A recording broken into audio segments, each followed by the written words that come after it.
առաջին բանը, որ ուզում եմ ընդգծել, հետևյալն է, ըստ էության առաջին անգամ է, երբ մենք Հայաստանի Հանրապետության բյուջեն քննարկում ենք Ադրբեջանի հետ հաստատված խաղաղության պայմաններում, այսինքն ըստ էության առաջին անգամ է, երբ որ մենք բյուջե ենք քննարկում խաղաղության պայմաններում եւ նաեւ առիթից ուզում եմ օգտվել եւ եւս մեկ անգամ վերահաստատել, որ 2025 թվականի օգոստոսի 8-ի Վաշինգտոնի խաղաղության հռչակագրով Հայաստանի Հանրապետության եւ Ադրբեջանի միջև հաստատվել է խաղաղություն եւ այդ խաղաղությունը արդեն ունի կոնկրետ պարամետրեր, կոնկրետ վիճակագրություն, մի մասին խոսել եմ, բայց ուզում եմ ընդգծել, որ արդեն 1 տարի 8 ամիս Հայաստան-Ադրբեջան սահմանին փոխհրաձգության հետևանքով զինվոր չի զոհվել եւ կրկին ուզում եմ ընդգծել, որ մեր անկախության պատմության մեջ մենք երբևէ այսպիսի 1 տարի 8 ամիս չենք ունեցել, բայց կարևոր է, որ նոր փաստեր, հանգամանքներ նույնպես հայտ է բերում հաստատված խաղաղությունը եւ մասնավորապես նկատի ունեմ Ադրբեջանի այն հայտարարությունը, որով Ադրբեջանը վերացնում է դեպի Հայաստան տարածման սահմանափակումները, սա ըստ էության պատմական իրադարձություն է եւ նշանակում է Հայաստանի Հանրապետության շրջափակման, հաղթահարման առաջին փուլը, բայց կարևոր է նաև, որ Հայաստանն էլ արձագանքող լինի այդ հայտարարություններին եւ նաև համապատասխան քայլեր անի եւ այս պահին դրան մեր արձագանքը հետեւյալն է, որ հենց այսօրվանից մենք պատրաստ ենք ապահովել բեռնատար ավտոմեքենաների տարանցումը Թուրքիայից դեպի Ադրբեջան եւ Ադրբեջանից դեպի Թուրքիա, մասնավորապես Մարգարա, Եղեգնաձոր, Սիսիան, Գորիս երթուղիով, այսինքն ես սա ինչի համար եմ ընդգծում, որովհետեւ սա այս պահին միակ տարբերակն է, որը մենք հենց այսօր կարող ենք իրականացնել, այսինքն եթե ենթադրենք, որ Թուրքիայից բեռնատար է մոտենում Մարգարա անցագրային կետին ուղևորվելու համար դեպի Ադրբեջան, մենք հենց այսօր կարող ենք ապահովել դա, մեր ճանապարհները միջև Գորիս, միջև Կորնիձոր գտնվում են լավ վիճակում եւ գիտեք, որ Կորնիձորում էլ որոշակի ենթակառուցվածք մենք ունենք եւ կարող ենք սպասարկել այդ թվում հակառակ ուղղությամբ, այսինքն եթե Կորնիձորի կողմից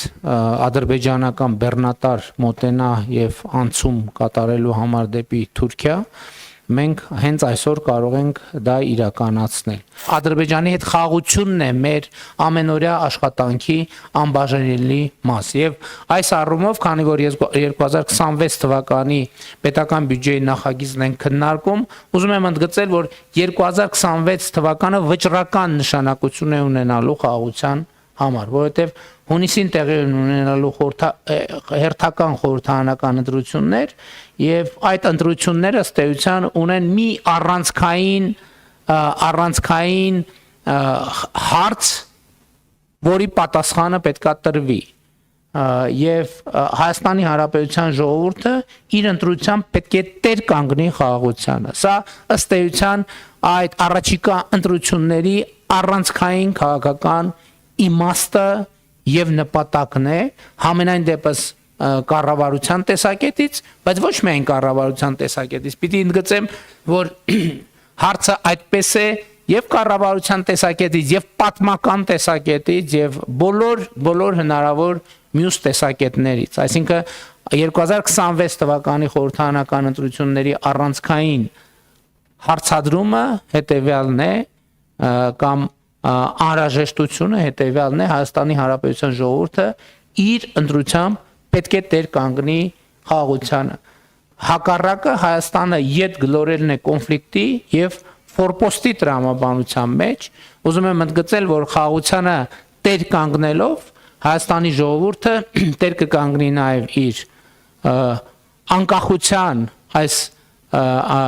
նորընծա մակարդակին իր ինքնիշխանությանը, իր պետությանը եւ ես հիմա խուսափում եմ ասել դեր կգանգնի նաեւ իր ապագային, որովհետեւ կարծում եմ, որ ապագան հիմա է։ Իմ բարեկեցության հետ ինչ կապ ունի պետական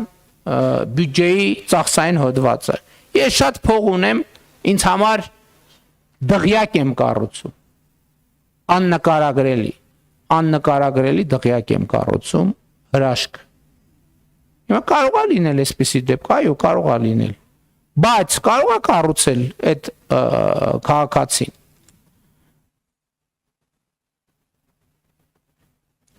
Կարող է կառուցել։ Տեսականորեն կարող է կառուցել, բայց քաղաքացին կարա այդ 1000 ներողություն այս կոմունալ մանրամասների համար այդ դղյակը կառուցած քաղաքացին կարա այդ դղյակում բարեկեցիկ ապրի։ Բացառվում կարա բարեկեցիկ ապրի, եթե չլինի կոյուղի օրինը։ Բացառված է։ Ոնց կարա դղյակ, որը չունի կոյուղի, կարա բարեկեցիկ լինի, բացառված է։ Եթե այդ դղյակը չունենա ջրամատակարանում, կարա այդ դղյակում մարդը բարեկեցիկ ապրի, բացառված է։ Եթե չունենա էլեկտրականություն, կարող է քաղաքացին այդտեղ ապրի բարեկեցիկ։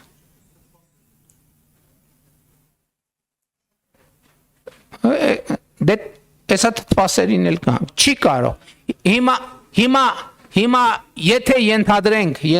որ մարդ այնքան բարեկեցիկ է, որ իր համար կոյուղի էլ է կառուցում, բան էլ է կառուցում, ջրամատակարարում էլ ավտոնոմ, էլեկտրականություն էլ ապահովում ինքը իր համար, շատ լավ, եթե ճանապարհներ գոյություն չունենային, այդ մարդը չէր կարող իր դղյակը կառուցել։ Շատ լավ, ենթադրենք, եթե քարավաններով էր ուզում բերի շինանյութը, այդ բարեկեցիկ մարդը, եթե երկրում իրավակարգ չլինի, այդ քարավանները 5 րոպեում հենց կթալանեն, որ մեծ տորը կմնա ուխտի ականջը քարավան, եթե իհարկե քարավանը ուխտից է, եթե ձիերից եւ ջորիներից է, կմնա ձիերի եւ ջորիների ականջը մեծ կտորը։ Ուրիշ բան, այդ քաղաքացին կարող է ապրել բարեկեցիկ, եթե իր դղյակին հասանելի տրամաբանական մոտակայքում առողջապահական ծառայություն չլինի։ Որ այդ քաղաքացին իր չնաշխարհիկ դղյակը կառուցելիս կամ զբոսնելիս ընկավ ոտը ջարդեց։ 103 զանգելու է, թե չի զանգելու։ Իսկ եթե պարզվի, որ հեռախոս չկա, որ զանգելու է, իսկ եթե պարզվի, որ 103 ավտոմեքենա չունի, իսկ եթե պարզվի, որ 103-ում աշխատող բժիշկ չկա, իսկ եթե պարզվի, որ 103-ում չկան անհրաժեշտ սարքեր եւ սարքավորումներ, հաջորդ այդ դղյակում կարող է մարդը բարեկեցիկ ապրել, եթե հասանելի հեռավորության վրա չլինի դպրոց, օրինակ։ Ինքը կարող է իր երեխաների համար լուսնից դասախոսներ բերել, բայց բժիշկը, որ պետքա գա իր ոտը բուժելու, ինքը որտեղ պիտի սովորեր։ Մինչև բժշկական համալսարան։ Հարգելի գործընկերներ, սա ցույց եմ ասում եմ, որովհետև ես հիշում եմ նախորդ տարվա բյուջետային քննարկումների ժամանակ ես այս արտահայտությունը արեցի, ինչ որ տեղ իմպրովիզով արեցի այդ նախադասությունը, ես էլ ասեցի ու մի պա կանգ առա, եւ այս մի տարվա ընթացքում այդ մտածումներն ու քննարկումները այնքան են ամրապնդել այս թեզը, որ այս թեզը կասկածի տակ չի։ Հայաստանի Հանրապետության որևէ քաղաքացու, հիմա երկրորդ հայտարարությունն եմ արում, որը էլի եմ թերևս արել, որևէ քաղաքացու բարեկեցությունը կախված է առաջին հերթին ոչ թե նրանից, թե ինչքան է ինքը իր բարեկեցության համար ծախսում, այլ առաջին հերթին կախված է նրանից, թե ինչքան է պետական եւ համայնքային բյուջեն իր բարեկեցության վրա ծախսում։ Մենք այսօր ունենք բազմաթիվ հանրապետությունում կառուցված բարեգործական տրամաբանությամբ մանկապարտեզներ, միջև մենք պետական բյուջեն տեր չի կանգնել այդ մանկապարտեզներին, դպրոցներին, չգիտեմ, զբոսայգիներին, մնացած բաներին, որովհետև այդ բոլոր կամ հիմնական մեծ մասը ցավոք սրտի այդ այսպես կոչված բարեգործական նպատակներով կառուցված բաները իրանք մի ռեպորտաժի կյանք ունեն կամ 4 ռեպորտաժի կյանք, որովհետև հավաքվեցինք, նկարվեցինք եւ ես անկեղծ ասած ես շատ բան ունեմ, նյարդ ունեմ կուտակված այն դեպքի համար, երբ որ մարդիկ ասենք ենթադրենք 100,000 դրամի բարեգործություն են անում, 4 միլիոն դոլարի գովազդ են անում իրանց, այսինքն 100,000 դոլար ծախսում են մի հատ պուլպուլակ սարքելու վրա, հետո 4 միլիոն դոլար ծախսում են լրատվամիջոցների եւ սոցիալական ցանցերի վրա։ Ու բանի բարեգործի բան է այն մեծ sense դոշի կեսը փակող մեդալները վրեքներից կախած ման են գալիս։ Սա էլի մեր հանրային ընկալման բաների մասին է։ Ես օրինակ որտեղ տեսնում եմ բարեգործություն, ես կներեք արդեն բան ունեմ, ալերգիա ունեմ, որովհետև ես վարչապետի պաշտոնում ես տեսել եմ թե դա գործնականում ինչ է նշանակում։ Ես ձեզ օրինակ պատմեմ։ Մարդիկ նամակ են գրում, ասում են, բան մեր գյուղի մանկապարտեզը չասեմ որ գյուղի, չի գործում մեր գյուղի մանկապարտեզը, բան նոր կառուցված մանկապարտեզը, սենց ոնց կլինի եւ այլ, հետաքրքրվում ենք ես ինչ մանկապարտեզը։ Բարձվում է, որ մանկապարտեզը կառուցվել է բարերարների ջանքերով, կառուցվել է, բացումը արվել է, ռեպորտաժները գնացել են, վյուները ապահովել են, լայքերը ապահովել են, կոմենտները ապահովել են, մեդալը կախվել է, անունները քանդակվել է պատերին, ոսկետար, բանի ադամանդակուր եւ այլն եւ այլն։ Ու բանը պարզա երեկոյան ընթրիկ, առավոտյան խաշ եւ բոլորը արդեն ծրվել են։